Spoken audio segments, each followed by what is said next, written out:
Hey guys, Chris here from IELTSadvantage.com, and today what we're going to work on is coherence and cohesion, specifically for Task 2 writing. I thought I'd make this video because a lot of you seem to be a little bit confused about what coherence and cohesion means. So I thought that I would make a video today showing you in basic practical terms with examples and everything what it actually means in real life, in a real test situation.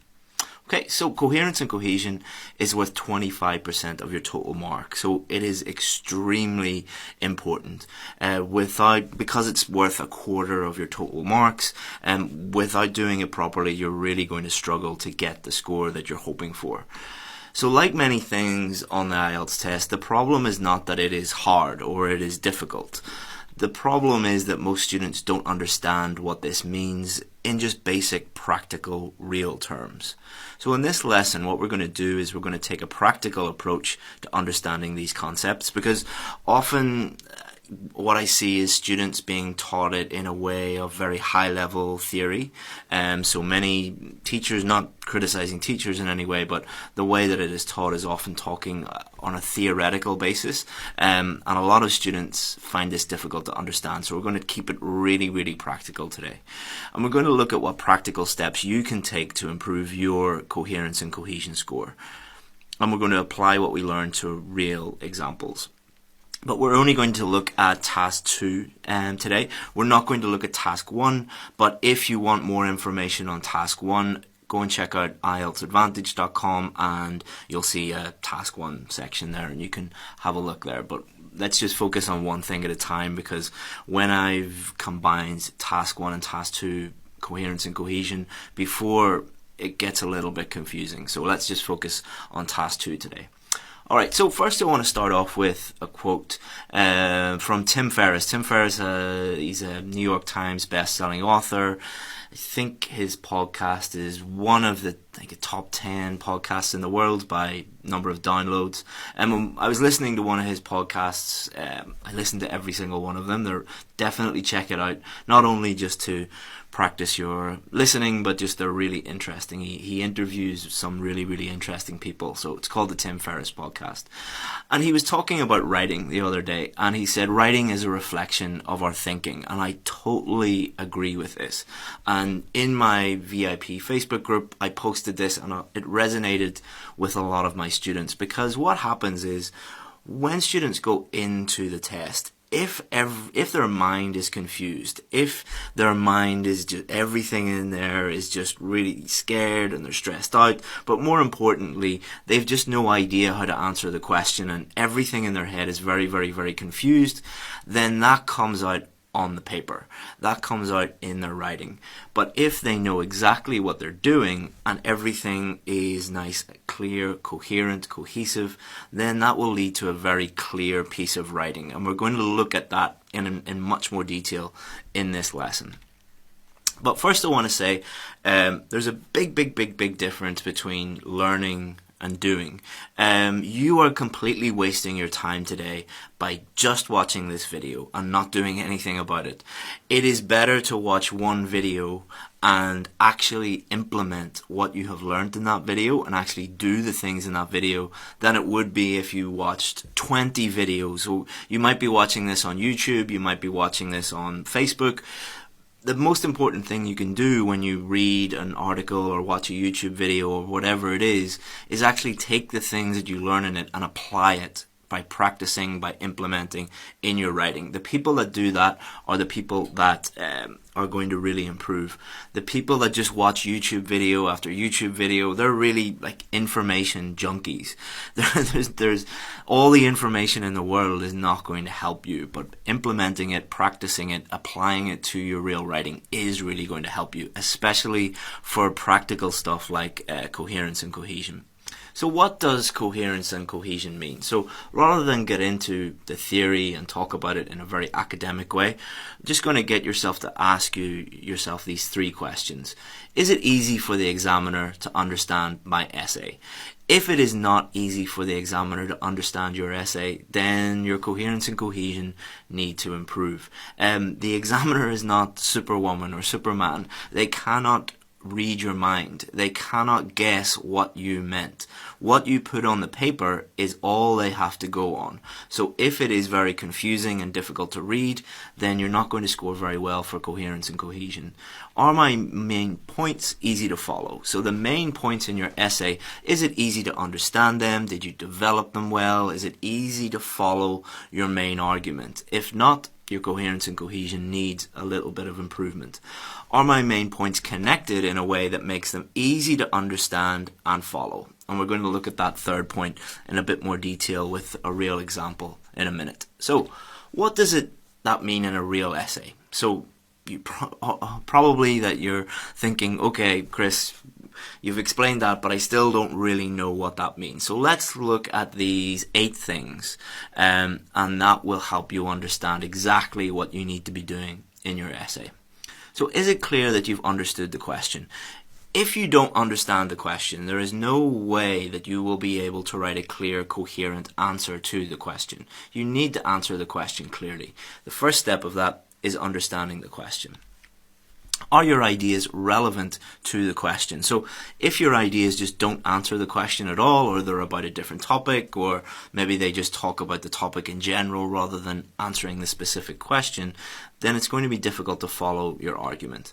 Is your message clear throughout the essay? So is your opinion clear? Is your argument clear? Are your main ideas clear? Have you developed your ideas properly? So instead of you just, writing 20 different ideas, or 6 different ideas. I see that a lot, like 3 ideas in the first main body paragraph and 3 ideas in the second main body paragraph. The reader is going to find it really difficult to understand what you mean by those ideas unless you develop them with explanations, examples, and we'll look at that again in a little bit more detail in this video. Do you use structure and paragraphing in a way that aids clarity? By clarity I mean, is the essay easy to understand because of the structure that you used or because of the paragraphing that you used? If you're, using some structure that is very, very, very complicated and doesn't actually do the job that a structure is meant to do, which is to make it easy to write and easy to read your essay, then you might not be on the right track. Do you know how to write effective paragraphs? So by that I mean, do you know how to write an introduction? Do you know how to write a main body paragraph? Do you know how to write a conclusion? Each of those things has a job, has a role within an essay. So if you know what to put in those paragraphs, then you're going to write a better essay in a very basic terms. Is your use of cohesive devices appropriate and accurate? So we're going to look at what cohesive devices are, but the key thing is that you have to use them appropriately and accurately. And does your language aid clear communication? So you're going to get a 25% for grammar, 25% for vocabulary, but using vocabulary and grammar properly, it should aid clear communication, should help clear communication. The purpose of writing is not to show off how many amazing words and phrases you know. The purpose of writing is to clearly communicate with the person reading your writing. So if you're using language that there's a lot of mistakes, or language that is just not correct in terms of meaning or collocations or whatever, there are many, many things that could go wrong there. If you're making lots of mistakes, it's really difficult to understand. And I'm going to show you a real example that a student sent me that I corrected to demonstrate what happens when you maybe make a few too many mistakes or do the wrong thing in terms of grammar and vocabulary. So it all starts with planning, alright? So a lot of you do not like planning because you think it's a waste of time. Timing is an issue for you. Let me explain something to you. I have never met a Band 8, a Band 8.5, a Band 9 student who didn't plan for Task 2 for at least 5 minutes. A lot of my most successful students plan for 10 minutes. Think about it this way. If you were in a strange city and you were trying to find your way around the city, which way would be better? To have Google Maps and to open Google Maps and have a look at that and invest some time in putting your details into Google Maps, or would it be better just to run around and try and find it yourself? So writing an essay, planning is kind of like having Google Maps for your essay. It shows you exactly where to go. It does take a little bit of time, but it saves you a huge amount of time. It is really a good investment of your time. So what happens here? So understanding the question. If you don't understand the question, you will not be able to write a coherent essay. Very, very, very simple. Take the time to think about what the examiner wants you to do. So what I see with many of my students, when I'm dealing with students face to face and we do like mock exams and things, they open the paper, look at the question and immediately start writing. I mean, you cannot do that. You have to take the time to just sit there very calmly and think about what is happening with the question. Think about what the examiner wants you to do. Think about what the question is asking you. That investment of 1 or 2 minutes is really going to pay off in the rest of your essay. Idea development. Think of specific relevant ideas that answer the question. So first of all, you have to think of the ideas, and then how are you going to develop those ideas? So by development, I mean, how are you going to explain those ideas? How are you going to support those ideas with examples? An idea is only as good as how much you can develop it. It doesn't matter if you think of an amazing idea. If you can't develop that idea, then during the planning process, you should discard that idea, because if you can't explain it, if you can't develop it, then it's no good. Structure. How are you going to organize your ideas? So structures are not magic. They don't lead automatically to band 9 or band 8, even though some students believe that.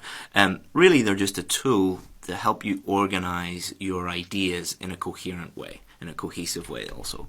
And this should be a roadmap for your entire essay. So once you've thought about the question, you thought about your ideas, what you want to do is you want to populate a structure, just a very basic skeleton structure with your main ideas and maybe your explanations, your examples. You don't have to write full sentences or anything like that. It's just planning.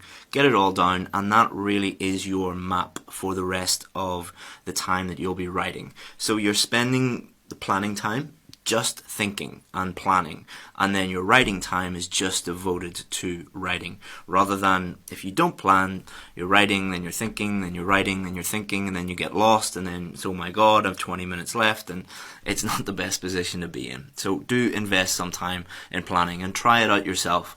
If you've never planned before, try planning for 5 minutes next time you're doing some practice tests, and you'll really see a huge difference. So then you need to organize your ideas. Why do you need to organize your ideas? You organize your ideas to make it easy for the reader. Always think of the reader. Why do we plan anything? Why do we organize anything? It's not to show off that we know structures or anything like that. It's just to write a clear essay that's easy to understand. So in the introduction, here's what the essay is about. This is what you are saying to the examiner. Here's what my essay is about, and here's what I think about the question, and here are my main ideas. Now, everybody teaches introductions in a different way. If you ask 5 different IELTS teachers, they'll give you 5 different ways. I'm not saying any of them are wrong. There are many correct ways to write an introduction. I like my students to include the main ideas because I think it's easier to write, and it's easier to write the whole essay like that. But please don't, comment below saying, my teacher told me never to write my main ideas in the introduction. That's fine if you want to follow that way. I'm just showing you my way. The main body, you're saying to the examiner, here are my main ideas in your topic sentences. This is how they answer the question by developing it. And here are some examples to support my main points. In the conclusion, what you're saying to the examiner is, here's a summary of the things I just talked about. So you're going to write your introduction, you're going to write your main body, and then the conclusion is just, here's a summary of everything above here. So if you think about it in very simple, easy to understand terms like this, instead of a whole big course that is dedicated to structures and very complicated structures, just think about it in simple terms like this, and it normally helps people that way. Because if you're thinking clearly, if you're thinking in a straightforward way, then your essay is going to be clear and it's going to be straightforward. So what does that look like? Alright, so I'm not going to show you a whole IELTS essay. One, because it's difficult to fit a whole IELTS essay on one slide in PowerPoint like I'm using right now. And two, it's just really, really complicated to talk about everything in an IELTS essay. So I'm going to use a very, very simple example, but I have simplified everything. You are not going to be able to... Sorry, there's just a taxi outside to pick up my little boy and my wife. Sorry for the background noise. I've just simplified everything so that the purpose of this essay is not to show you exactly how to write an essay. It's to demonstrate the points that we've already been talking about. So please don't complain that this is not a real IELTS essay. I know it's not. I've simplified it down to its very, very, very bare bones. So, Liverpool are the best football team in the world. Do you agree or disagree? You will not be asked a question like this, alright? What I'm doing with this question is using a very, very, very, very simple example to help demonstrate these points. So, my introduction, I don't think Liverpool are the best team in the world because they haven't won anything in years and they are currently in 9th place in the Premier League. Alright, so what I'm doing with this introduction is I'm telling the examiner this is what the essay is about, and here are my main points. So main body 1, Liverpool haven't won anything in years. That's the main point of the paragraph. This shows that many other teams are better than them. That's my explanation. The last time they won a major trophy was in 2005. That's my example. They are currently 9th in the Premiership. This demonstrates that there are 8 teams better than them in England. Liverpool have not been top of the league in more than 20 years. So again, my second main point, I've explained it. I've used an example. Again, I know some of you are typing already. This is too short, or this is not a real IELTS essay. I know it's not. I'm just using a simplified version. In conclusion, Liverpool are nowhere near one of the best teams on the planet just because of their failure to achieve any success either this year or in the last couple of decades. Alright, so let's look at this in a little bit more detail. So let's get the laser pointer here. Okay, so I have given my opinion here and I've outlined my main points. So then I've taken the first main point and I put it here in my topic sentence. I've explained it and I've supported it with an example. Then I've taken my second main point, I put it here, and I put it here in my topic sentence in my second main body paragraph. I've explained it, I've supported it. Then what I've done is I've summarized these 3 paragraphs here in the conclusion, just done it here in Liverpool are nowhere near one of the best teams on the planet because of their failure to achieve any success either this year or in the last couple of decades. So, is my message clear? If somebody was to read this, would they know if I agree or disagree with this? Yes, it would be very, very, very clear to them. If somebody were to read this, would it be clear why I believe that? Yes, it would be extremely clear why I believe that. Have I developed my ideas? So I've developed my ideas here in the first main body paragraph and here in the second main body paragraph. So I've done that to make it very, very easy for the reader to understand everything that I've been doing. In a real IELTS Task 2 response, you're obviously not going to keep it this simple. You're going to develop everything a lot more. It's going to be a lot longer. But I hope just that very, very practical, simple example will show you how I would deal with that question and how I would do it in a very clear, coherent way. So this is a do you agree or disagree question. This is not showing you a structure for every type of Task 2 question. Again, sorry for going on and on and on about this, but a time when I did this before, lots of students complained about it. It's not a real IELTS essay. So, do you know how to write the key paragraphs? So by key paragraphs, I'm talking about introductions, main body paragraphs, and conclusions. So introduction, paraphrase a sentence, state your opinion or your main ideas depending on what the question is asking you about. Main body paragraphs, topic sentence, explanation, examples. So even these 3 things, so let me get my little laser pointer, even these 3 things are aiding coherence and cohesion. The topic sentence is basically saying to the examiner, this is what this paragraph is about. Here's my explanation, making it very clear, and here's my example supporting that. So each sentence or each thing that you're doing in this paragraph is helping with coherence and cohesion. And in the conclusion, reiterate your opinion, main ideas. Again, that totally depends on what type of question it is. The way I teach Task 2 is totally dependent on the type of question, but this is generally, very generally, what you'd be doing. So, cohesive devices. So, often referred to as linking words or connecting words. For example, therefore, in conclusion, for example. These are examples of cohesive devices. Some people call them linking words, some people call them linkers, some people call them connecting words. So you must use these appropriately and accurately. So accurately, you're not going to say therefore and then give your for example, and then give a conclusion. That would be inaccurate to use it. You're not going to say in conclusion and then, in your introduction. That would be inaccurate. You have to use them accurately. Each of the different cohesive devices has a very specific use. And I'm going to give you this in a minute and show you all the different uses that they have. But also you must use them appropriately. One of the biggest problems that I see is a lot of students think, and I don't know why, I think maybe some websites or maybe some teachers have taught this, that the more cohesive devices you use, the more points you get, or the higher score you get.